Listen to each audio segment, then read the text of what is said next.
오늘 말씀은 사도행전 21장 26절입니다. 21장 26절 함께 보겠습니다. 같이 읽겠습니다. 시작. 바울이 이 사람들을 데리고 이튿날 그들과 함께 결례를 행하고 성전에 들어가서 각 사람을 위하여 제사 드릴 때까지의 결례 기간이 만기된 것을 신고하니라. 아멘. 오늘은 사도행전 21장 26절 말씀을 통해 오롯이 예수님, 초월의 원리 오롯이 예수님이라는 제목으로 하나님 말씀 전하겠습니다. 그러니까 예수님이 가장 중요하다. 예수님이 인생에서 모든 것이 앞서야 한다. 이 원리를 말씀드리겠습니다. 바울은 전도여행을 쉬지 않았습니다. 그러다가 예루살렘에 이르게 됐죠. 전도여행을 하는데 예루살렘을 가야겠다고 계획했었는데 예루살렘에 이제 이르렀습니다. 근데 바울은 예루살렘에 어려움이 있을 걸 알고도 갔습니다. 전도여행을 했고 예루살렘에 이르렀고 근데 예루살렘에 어려움이 있을 거를 알고도 갔어요. 신앙은 이런 겁니다. 새벽 예배, 주일 오후, 수요일, 금요 성령 집회 다 나오면 힘든 거 아는데도 가는 거예요. 체력이 지치고 힘들겠죠. 그러나 이제 말씀을 깨닫는 기쁨 그리고 주님과 교제하는 기쁨을 아니까 나 같은 죄인 살리신 주님의 은혜가 너무 고마워서 그렇게 힘들어도 나오게 되는 거예요. 장거리 연애가 1년, 2년이 가능한 것도 그런 초월의 원리를 갖고 있는 거예요. 예수님이 너무 좋으니까. 북한에서 성경 소지만 해도 반역죄로 잡힙니다. 그리고 그리스도인인 것이 발각이 되면 15년은 교화형을 받습니다. 수용소에 가면 평균 생존 수명이 3년밖에 안 되는데도 그리고 내가 부모 세대인데 내가 예수 믿다가 잡혀서 노동교화형을 15년 받으면 나만 끝나는 것이 아니라 연좌제 같이 자식들도 초등학교까지 수준의 교육을 못 받습니다. 그러니까 초등학교 정도까지만 교육을 받게끔 북한이 그렇게 하고 있어요. 이거는 탈북자 보고서에서 제가 가장 최근 거를 보고서를 읽었는데 그렇게 어려워요. 근데도 예수님을 만난 감격이 너무 크니까 예수님 믿는 겁니다. 대대로 믿는 거죠.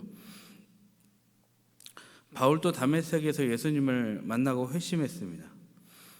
근데 바울의 마음 가운데에 어떤 마음이 있었냐면 나 같은 죄인 살리신 그 은혜 고마워 생각이 너무 크니까 오감을 넘어서 육감, 영감까지도 다 아니까 그 사랑이 너무 고마워서 예루살렘에 핍박이 있을 걸 알면서도 갔다는 거예요.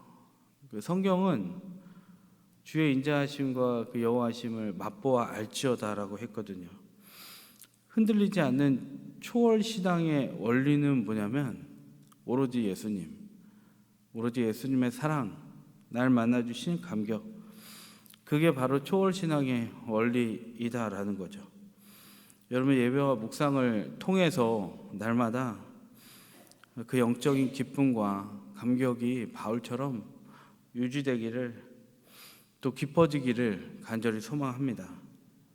바울이 예루살렘에 이제 당도했을 때 형제들과 장로들이 반갑게 맞이해 주죠. 19절 이제 오늘 말씀은 19절도 해당이 되는데 여러분 성경을 한번 보시고요. 같이 읽도록 하겠습니다. 19절입니다. 시작. 바울이 무난하고 하나님이 자기의 사역으로 말미암아 이방 가운데서 하신 일을 낱낱이 말하니 바울은 장로들과 만납니다. 그래서 이야기를 해요. 지난 사역 이야기에 대해서 낱낱이 이야기했다. 근데 지난 사역은 내용이 뭐냐면 3차 전도 여행까지의 사역의 내용이었을 거예요. 몇 가지 3차 전도 여행에서 사건이 있었죠. 에베소에 갔는데 그런 얘기를 했잖아요. 너희가 믿을 때 성령을 받았느냐 했더니 이제 모인 사람은 우리가 성령 들어본 적도 없다 그랬더니 12명 모아놓고 기도하잖아요. 그러니까 주의 성령의 세례가 와서 은혜가 임하고 변화가 됐습니다. 그리고 이제 또 두란노에서 2년 동안 말씀을 전하고 제자 훈련을 하죠. 그리고 또 거기에 모인 사람들과 함께 이방인들이 구원을 많이 받는 일이 있었습니다. 그러니까 이런 일을 같이 사역 보고를 하면서, 그러니까 우리가 가끔 이제 필리핀이나 여러 나라 선교사님들이 보고하듯이 이렇게 보고한 거예요. 그래서 우리는 그 얘기를 듣고 기뻐하고 하나님께 영광 돌리고 선교 잘해야겠다 이런 생각 하잖아요. 바울도 오늘 그런 일들을 했다는 거예요. 근데 이제 바울의 특이점은 뭐냐면, 바울의 특이점, 자기 자랑하지 않았다는 거예요. 자기 자랑. 여기 19절에 보면 바울이 문안하고 하나님이 자기의 사역으로 말미암아 이방 가운데서 하신 일을 낱낱이 말했다. 그러니까 자기가 공로가 있다 이런 얘기를 일체하지 않았다는 거예요. 하나님이 모든 일을, 하나님이 자기 사역을 스스로 하셨다. 여기서도 바울은 날마다 죽노라 자기 부인을 하고 있는 거죠. 우리가 이제 때로는 간증을 하기도 합니다. 신앙에 대해서 서로 이제 교제를 하고 이야기하기도 해요. 환난과 고난과 어려움을 겪은 다음에 내가 겪은 이 어려움들이 뭐였다 이런 얘기를 가끔 공개적으로나 개인적으로나 작은 그룹에서 하게 돼요. 그때 우리가 분명히 조심해야 될 거는 자기 자랑 절대 하면 안 된다는 거예요. 왜냐하면 우리의 호흡 하나도 하나님이 붙드시기 때문에 어디 가서 아무리 봉사를 하고 아무리 가서 뭘 헌금을 얼마를 했건 다 하나님의 은혜다. 이게 뭐냐면 나는 십자가만 자랑하고 나는 죽고 예수로 살겠다라고 생각하는 신앙인의 갖춘 겸양이라는 거죠. 그렇게 바울과 함께 이제 사람들, 장로들, 야고보 모든 사람들이 막 기뻐합니다. 선교 보고 하고 나서. 근데 기쁨의 분위기가 무르익기도 전에 분위기가 싹 바뀌어요. 20절입니다. 여러분 한번 성경을 보시고 20절을 같이 읽겠습니다. 20절 시작. 그들이 듣고 하나님께 영광을 돌리고 바울더러 이르되 형제여 그대도 보는 바에 다 율법의 열성을 가진 자라. 유대인 수만 명이 바울을 못마땅히 한다는 거예요. 그리고 괴소문도 퍼져요. 있지도 않은 사실을 퍼뜨리는 자들이 있고 이제 그 소문이 퍼집니다. 바울이 율법을 지키지 말라고 했다. 그 얘기를 했다는 거예요. 여러분 그 유대인들이요 로마의 압제 가운데에도 그들의 고유한 정신을 지킬 수 있었던 이유가 있는데 그게 뭐냐면 하나는 자신들이 아브라함의 후손이다 하나였고 또 다른 하나는 모세의 율법을 우리가 가지고 있다. 그러니까 정통만 율법을 지킨다. 그래갖고 할례도 행하고 자부심이 대단했어요. 근데 바울이 갑자기 나타나갖고 율법 필요 없어 그 얘기 했다라는 거예요. 근데 이제 사실은 이건 사실과 다르죠. 바울은 율법을 부정하지 않았습니다. 오히려 로마서 7장에서 보면 율법은 신성한 것이다 라고 얘기했어요. 갈라디아서는 율법의 긍정적인 역할도 언급했어요. 율법은 긍정적인 효과는 뭐죠? 죄를 깨닫게 하는 거죠. 기준이 되니까 이건 죄구나 이걸 깨닫게 하는 기준이 됐다라는 거예요. 단 바울이 얘기했던 것은 뭐냐면 율법에 얽매여서 스스로 의롭게 하려고 하지 마라. 내가 신이 되려고 하지 마라. 이걸 잘 지켰다고 해서 우리가 의로운 것이 아니다. 그러니까 바울의 그 말의 행간을 봐야 되는데 앞뒤는 쭉 잘라버리고 요 중간 단어만 선택해서 악마의 편집했다는 거예요. 그러니까 바울은 이 당대의 죽일 놈이 되어 있었던 거죠. 아무튼 장로들은 정신을 차렸어요. 그래서 지금 시급한 문제가 뭘까? 우리 바울이 왔는데 이 문제부터 해결하자. 유대인 수만 명이 지금 바울한테 이를 갈고 있는데 어디나 공동체에 질서라는 게 있고 원칙이 있잖아요. 근데 하루아침에 바꿔보려고 그러면 여러분 누가 좋겠습니까? 근데 그게 괴소문이었는데 주목을 받은 거죠. 이 문제부터 해결해야겠다. 이때 이제 사람들이 뱀 같은 묘수를 씁니다. 긍정적인 의미로. 24절인데요. 성경에 나왔습니다. 24절 우리 같이 읽겠습니다. 시작. 그들을 데리고 함께 머리를 깎게 하라. 그리하면 모든 사람이 그에 대하여 들은 것이 사실이 아니고 그대도 율법을 지켜 행하는 줄로 알 것이라. 한마디로 이렇게 율법을 잘 지키는 것 같이 좀 보여줘라. 그래야 유대인들의 마음이 좀 풀어지지 않겠냐, 요 얘기를 하는 거예요. 근데 이제 방식은 그런 거죠. 예루살렘은 가난한 곳이었어요. 이제 흉년이 들고 그러다 보니까 안디옥 교회가 도와야 될 수밖에 없는 상황이에요. 예루살렘 교회는 유대인 교회거든요. 근데 이방인들은 유대인들이 취급도 안 했어요. 근데 이방인 교회는 안디옥 교회예요. 지금 이방 교회가 안디옥 유대인 교회인 예루살렘을 도와야 될 상황이 된 거예요. 그러니까 예루살렘이 가난하니까 예루살렘 자체적으로 이제 결례라는 것을 의식을 행해야 되는데 돈이 없다 보니까 사람들이 의식을 행하지 못하는 거예요. 근데 여기에 있는 장로들이 야고보가 이야기하는 거죠. 야, 지금이 때야. 돈이 없잖아. 예루살렘에 돈이 없으니까 너가 이 의식, 결례, 율법적인 거를 행할 수 있도록 돈을 지원해. 그러면 유대 사람들이 바울 너가 이 율례와 결례와 의식을 행하는 것에 막대한 돈을 투자한 걸 보면 유대인들이 딱 그 소문을 듣고 너의 모습을 보고 바울이 실상은 율법을 반대하는 게 아니구나, 이 결례 의식을 반대하는 게 아니구나, 우리가 잘못 알았구나, 요거를 유대인들이 느낄 수 있도록 우리가 요거를 한번 해보자라고 이렇게 방법을 제안한 거죠. 율법을 멸시하지 않는구나를 보여주고 싶었던 거예요. 근데 여러분, 이게 꼼수라고만 볼 수 없어요. 왜냐하면 원래 바울은 율법을 멸시하지 않았기 때문에 방법을 찾은 거예요. 26절은 뭐냐면 여러분 읽으신 바와 같이 바울의 이에 대한 태도입니다. 바울이 이 사람들을 데리고 이튿날 그들과 함께 결례를 행하고 성전에 들어가서 각 사람을 위하여 제사 드릴 때까지의 결례 기간이 만기된 것을 신고하니라. 이걸 받아들인 거죠. 바울은 유대인들에게 맞춰줘요. 고개 숙인 거예요. 어찌 보면 바울에게는 자존심 상하는 일일 수 있습니다. 다 맞춰줘야 되니까. 자기가 하지도 않았는데. 우리 살다 보면 이런 일이 있잖아요. 한 발 뒤로 물러서요. 왜 물러섰을까요? 왜 고개 숙였을까요? 바울이 여기서 자기 목숨을 보존하기 위해서 그랬을까요? 아닙니다. 바울은 주 예수께 받은 사명, 이 사명을 마치기까지는 내 목숨도 귀하게 여기지 않는다고 했던 사람이에요. 그렇다면 왜 이렇게 유대인들에게 맞춰줬을까요? 이 본문을 해석할 때 어떤 신학자들 그리고 많은 주석가들, 해석자들은 유대인들과 타협한 거 아니냐, 결국에는 이 얘기를 합니다. 비판적으로 평가해요. 여러분, 근데 성경을 볼 때 중요한 관점이 있는데 옳고 그름으로 보면 안 돼요.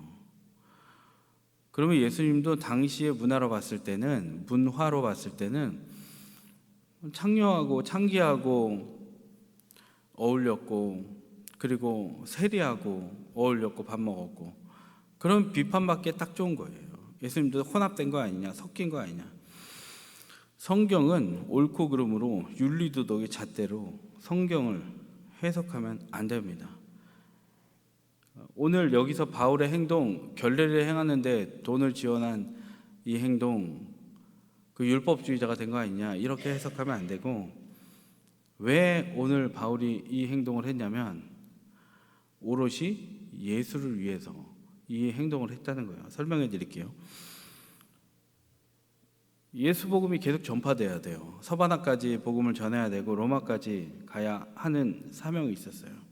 근데 여기서 자기가 유대인들에게 매맞아 죽거나 복음의 진행을 막혀버리면 하나님의 뜻을 이루지 못하는 거예요. 자기한테 받은 사명이 있는데. 그래서 중요한 거는 바울은 오로지 내가 예수님 전하는 사명이 있다.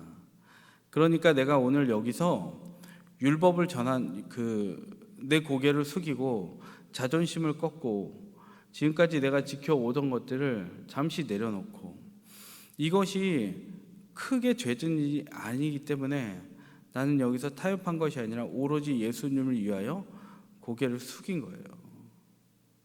율법을 바울은 싫어하지 않았고, 율법은 모든 신앙을 승화시키는 것이고, 율법은 긍정적인 면이었기 때문에 그 선에서 그는 결례를 행하는 것에 재정 지원을 할 수 있었던 거죠. 그러니까 바울은 오로지 예수님의 복음이 전파되는 것, 그것이 끝나지 않은 것에 관심이 있었기 때문에 이 행동을 할 수 있었던 거예요. 고린도전서 9장 20절 23절에 복음에 대한 바울의 태도가 나오는데, 유대인들에게 내가 유대인같이 된 것은 유대인들을 얻고자 하며, 율법 아래에 있는 자들에게는 내가 율법 아래에 있지 아니하나 율법 아래에 있는 자같이 된 것은 율법 아래에 있는 자들을 얻고자 하며, 내가 복음을 위하여 모든 것을 행함은 복음에 참여하고자 함이라. 그러니까 복음을 지키기 위해서, 복음의 행진을 위해서 모든 것을 행했다. 자기가 할 수 있는 선에서의 판단에 맡기고 할 수 있었던 거예요. 그래서 복음이 전파되려면 오늘 잘 넘겨야 했기에 자기의 자존심은 다 버리게 된 거죠. 결론을 맺겠습니다. 말씀을 정리하겠습니다. 우리도 어떤 일을 만납니다. 근데 그 순간 우리가 예수님을 위해서 자존심을 내려놓을 수 있어야 합니다. 예수님을 위해서 고개를 숙일 수 있어야 됩니다. 나의 죽음이 복음이 행진하는데 마땅히 쓰임 받을 수 있으면 우리는 북한의 성도같이, 때로는 바울같이 예루살렘을 향해 가야 합니다. 그리고 그곳에서 결례를 행한 일을 재정 지원을 할 수 있을 정도로 복음 안에서, 테두리 안에서, 그 선 안에서 할 수 있는 최대한의 것을 해야 합니다. 왜냐하면 우리의 자존심보다, 우리가 옳은가 그른가 판단하는 것보다 예수 그리스도의 복음으로 영혼 구원하는 일은 더욱더 끝까지 전진해야 되기 때문입니다. 그리고 예수님의 복음이 전해져서 많은 사람들이 구원받아야 하기 때문입니다. 가정에서 여러분 어떤 일을 만날 수 있습니다. 자존심을 다 내려놓아야 되고, 자식 앞에서도 여러분 울분이 날 때가 있습니다. 그러나 각 처한 상황에 따라서 힘듦과 애씀을, 또 때로는 내가 자존심을 내려놓고 쏟아부을 때 하나님은 나를 통해 역사하시고 구원의 역사를 이루어 주실 줄 믿습니다. 매 순간 나를 내려놓는 훈련을 하시기 바랍니다. 직장에서나 세상에서나, 아니면 병 중에도 고난 중에도 모든 걸 맡겨놓고 오로지 예수님, 하나님의 뜻이 이루어진 것이 내 삶의 목적입니다. 하늘의 뜻이 이 땅에서 이루어지기를 소망합니다 라는 태도를 가질 때 여러분 우리는 모든 환경을 초월하는 오로지 예수님의 신앙을 갖고 살게 될 줄로 믿습니다. 그 인생을 살아갈 때 하나님은 우리의 인생을 기뻐하시고 하나님의 뜻이 땅에서 이루어지다 크신 역사를 이루어 주실 줄 믿습니다. 같이 기도하겠습니다. 하나님, 바울이 예루살렘에 가서 오해를 받고 괴 소문에 둘러싸여 있었습니다. 근데 그 순간에도 바울은 자기를 변호하고자 사람들과 다투지 않았습니다. 오히려 주변에서 조언했던 그 말을 생각해보고 상기해보고, 그래 내가 율법을 미워하는 자가 아니니 이 율법의 순기능을 행하는 자들을 내가 지원하면서 복음의 행진이 계속될 수 있도록 지혜롭게 행동해야겠구나, 이 생각을 하고 하나님 복음에 참여하고자 그의 모든 자존심을 내려놓고 그 모든 행위를 하였습니다. 그 일을 통해 바울의 복음 사역은 끝나지 아니하였고, 비록 이 뒤에 말씀에 보면 잡히기는 하지만 죽지 않고 살아서 하나님의 복음의 행진이 계속 이어지는 것을 볼 수 있게 됩니다. 우리도 이 땅을 살 때에 하나님이 우리에게 말씀하시는 복음의 선 안에서 그 선 끝까지 다다를 수 있는 낮아짐이 있게 하여 주시옵소서. 예수님이 우리를 위하여 하나님의 신분을 내려놓고 이 땅에 와서 십자가를 지시고 돌아가시면서까지도 영혼을 구원하신 것 같이 우리 집에 구원받아야 할 남편이 있고 자녀가 있고 우리가 사랑하는 벗들이 있고 오늘 그들에게도 복음이 만나지고 닿아야 할 텐데 그것이 나의 주어짐으로 나의 고개 숙임으로 나의 섬김으로 이루어질 수 있도록 하나님 우리를 아름답게 사용하여 주시옵소서. 기독교 신앙이 파이팅하는 게 아니라 기독교 신앙이 죽어야 사는 것임을 분명히 깨달아 오늘도 가정에서 잘 죽게 도와주시고 직장에서도 잘 죽게 도와주시고 죽는 동시에 하나님 지혜롭게 하셔서 오늘도 나를 통해 복음이 흘러갈 수 있도록 나도 구원받고 남도 구원받는 오늘 하루 될 수 있도록 인도하여 주옵소서. 하나님 예물을 드렸습니다. 하나님 마음껏 사용하여 주시고 쓰여지는 곳에 교회가 새롭게 되고 또 교회가 일어나고 교회가 낮은 자리에서 섬기는 일에 귀하고 거룩하게 사용되지는 예물이 될 수 있도록 세계 선교에 쓰임 받는 예물 될 수 있도록 인도하여 주옵소서. 감사드리며 예수님 이름으로 기도드립니다. 아멘. 같이 기도하실 때 교회 리더십을 위해서 기도해 주시고 교회 많은 행사들 예배들을 위해 기도해 주시고